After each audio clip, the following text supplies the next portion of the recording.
একটা বাড়িতে এসেছি, আজকে অনুষ্ঠান আমার পাশের বাড়িতে।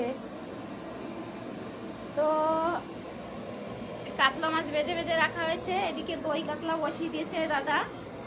দই কাতলা হবে, মাছের মাথা দিয়ে মুগ ডাল হয়ে গেছে, আর এইদিকে হচ্ছে আম দিয়ে চাটনি করা হয়ে গেছে।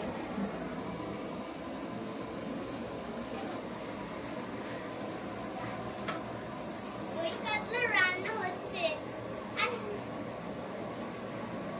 দই কাতলা তো খুব খেতে সুন্দর হবে। বন্ধুরা, খেতে কিন্তু খুব সুস্বাদু, তোমরা কিন্তু নিশ্চয়ই এসো। খেতে কিন্তু খুব সুস্বাদু, তোমরা কিন্তু নিশ্চয়ই এসো। কে রান্না করছে দেখেন, এই যে আমাদের একটা দাদা, ভীষণ ভালো রান্না করে উনি। দেখো নাড়া দিচ্ছে, নাড়াটা দেখো, নাড়া দিচ্ছে। জানো কোনগুলো দেবে? দেখো কোনগুলো দেবে। এই যে এইগুলো হলো আমিষ, নিরামিষটা দেখো, আর ওগুলো হলো নিরামিষ। উচ্ছে ভাজা হবে এদিকে, তারপরে হচ্ছে একটা ঘ্যাট হবে, লাল শাক ভাজা হবে। পরপর রান্নাগুলো হলে তখন দেখালে ভালো লাগবে। হ্যাঁ, রেডি।